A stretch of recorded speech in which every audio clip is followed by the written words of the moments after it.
বিসমিল্লাহির রহমানির রহিম।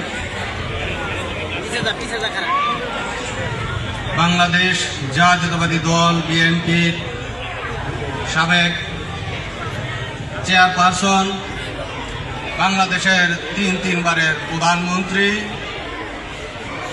গণতন্ত্রের জন্য যিনি সারা জীবন লড়াই করে গেছেন,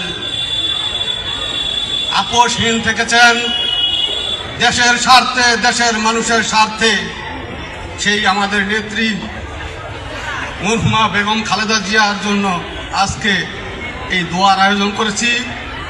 উপস্থিত নড়িয়া উপজেলা বিএনপির নেতৃবৃন্দ, কেদারপুর ইউনিয়নের নেতৃবৃন্দ এবং বিভিন্ন ইউনিয়ন থেকে আগত নেতৃবৃন্দ এবং আমার এলাকার সর্বদলীয় নেতৃবৃন্দ, দলমত নির্বিশেষে এখানে সকল দলের জনসাধারণের উপস্থিতি প্রমাণ করে যে তিনি শুধু আমার দলের এই বিএনপির নেত্রী ছিলেন না, তিনি ছিলেন আমাদের সকলের নেত্রী। তার ভূমিকা সকলের কাছে প্রশংসনীয় হয়েছিল, শুধু আমাদের বাংলাদেশে নয়, সারা পৃথিবী জুড়ে তিনি সম্মানিত হয়েছেন, অনন্য সম্মানিত। সম্মানিত নেতৃবৃন্দ, প্রিয় এলাকাবাসী, আমি আপনাদেরই সন্তান, আমি আপনাদের পাশে সুখে দুঃখে সবসময় ছিলাম, এখনো আছি, ভবিষ্যতে থাকব। আমি একটি রাজনীতি করি, সেটা হলো বিএনপির রাজনীতি, কিন্তু আমি দলের চেয়ে আমার এলাকার সবচেয়ে গরিব দুঃখী মানুষের পাশে যাওয়ার চেষ্টা করেছি। আপনারা সকলে অভিজ্ঞতা আছেন, আমার কাছে কেউ এসে খালি হাতে ফেরত গেছেন আমি এই কথা কেউ প্রমাণ দিতে পারবেন না। যতটুকু আমার দ্বারা সম্ভব হয়েছে আমি আমার সাধ্যমতো চেষ্টা করে যাচ্ছি, এলাকার স্বার্থে দলমত নির্বিশেষে সকলের পাশে থাকা। তো আমার দল যেহেতু বিএনপি করি, আমার এখানে আমাদের দল থেকে একজনকে নমিনেশন দিয়েছে।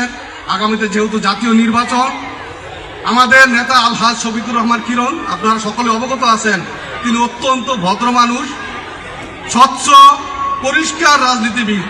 তার রাজনীতিতে চুল পরিমাণ দোষ কেউ খুঁজে বের করতে পারবেন না, কোনো দুর্নীতির সাথে এ পর্যন্ত কেউ খুঁজে পাবেন না। আমরা এই শরীয়তপুর নড়িয়ারবাসী একজন এমন নেতার পিছনে কাজ করছি, যার পিছনে আপনারা সকলেই কাজ করতে পারবেন এবং সকলে আশা রাখতে পারেন যে তিনি যদি প্রতিনিধিত্ব হয়ে সংসদে যান, তবে সকলের জন্য তিনি নিঃস্বার্থভাবে কাজ করবেন। এবং আমরা যেহেতু এই দোয়ার আয়োজন করেছি, সুতরাং আমি বক্তব্য দীর্ঘায়িত করব না। আমাদের এখানে জেলার নেতৃবৃন্দ এখানে উপস্থিত হয়েছেন, জেলা ছাত্র দলের নেতৃবৃন্দ।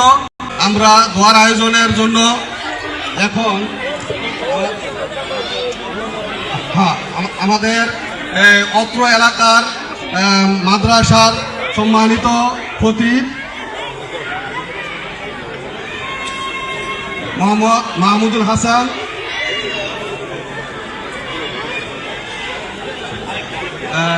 তাকে এই দোয়ার আয়োজনের জন্য, দোয়া করার জন্য আমি তাকে বিশেষভাবে অনুরোধ করব।